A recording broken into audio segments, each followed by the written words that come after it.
Sahabat dan saudaraku, mari menggunakan waktu mempelajari firman Tuhan hari ini.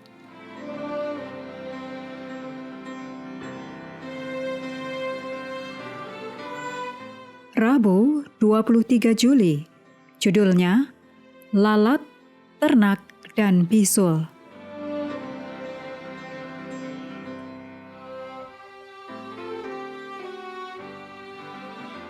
Kita mulai dengan doa singkat yang didasarkan dari Ibrani 4 ayat 7.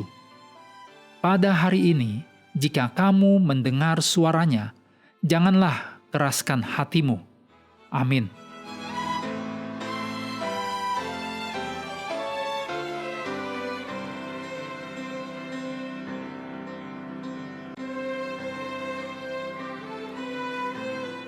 Dalam Keluaran 8 ayat 20 sampai pasal 9 ayat 12, kisah ini mengajarkan betapapun hebatnya pernyataan kuasa dan kemuliaan Allah, manusia tetap memiliki kebebasan untuk menolak Allah.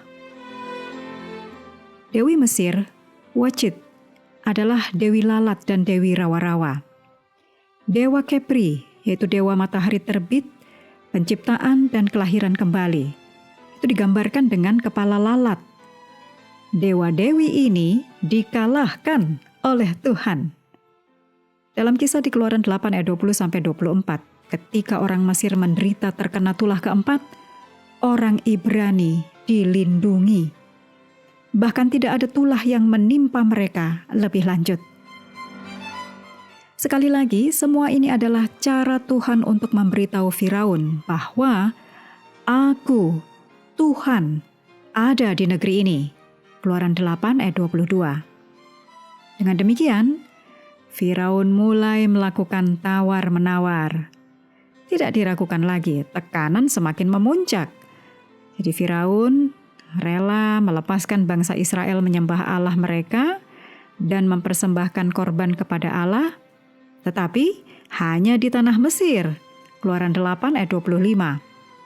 Persyaratan Firaun tidak dapat dipenuhi karena hewan dianggap suci di Mesir, dan mengorbankan hewan akan menyebabkan terjadinya kekerasan terhadap orang Ibrani.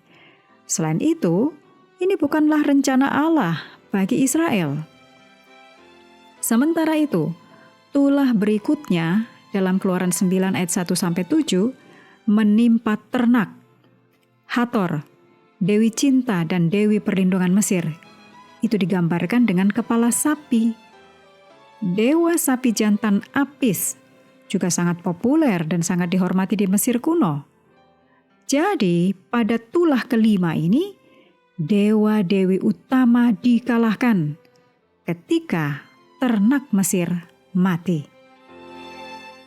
Dalam tulah keenam, dicatat dalam Keluaran 9 ayat 8-12, dinyatakan kekalahan total dari Isis, dewi pengobatan, sihir, dan kebijaksanaan. Kita juga melihat kekalahan dewa-dewi seperti Sekhmet, yaitu dewi perang dan wabah, dan Imhotep, dewa pengobatan dan penyembuhan. Mereka tidak mampu melindungi para penyembahnya sendiri. Ironisnya, di saat itu, bahkan para penyihir dan dukun begitu menderita sehingga mereka tidak dapat hadir di pengadilan, yang menunjukkan bahwa mereka tidak berdaya melawan pencipta langit dan bumi. Untuk pertama kalinya dalam kisah tentang 10 tulah, sebuah ayat dalam Keluaran 9 ayat 12 menyebutkan bahwa Tuhan mengeraskan hati Firaun. Betapapun membingungkannya frasa ini, jika dipahami dalam konteks yang utuh, frasa ini mengungkapkan kembali bahwa Tuhan akan membiarkan kita menuai konsekuensi dari penolakan kita yang terus-menerus terhadapnya. Masalah Firaun bukanlah masalah intelektual. Firaun memiliki cukup bukti rasional untuk membuat pilihan yang tepat.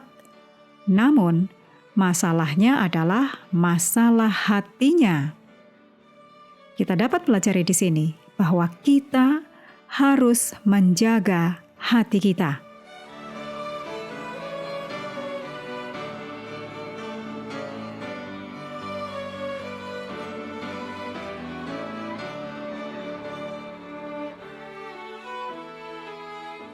Mengakhiri pelajaran hari ini, mari kembali ke ayat inti, Keluaran 9 ayat 35.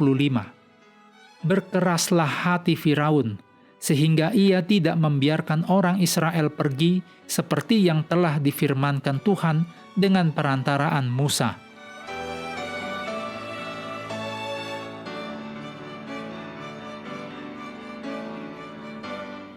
Sahabat juga perlu melengkapi waktu untuk bersekutu dengan Tuhan setiap hari. Dengan bacaan Alkitab sedunia, percayalah kepada nabi-nabinya yang melanjutkan dari Imamat pasal 8. Tuhan memberkati kita semua.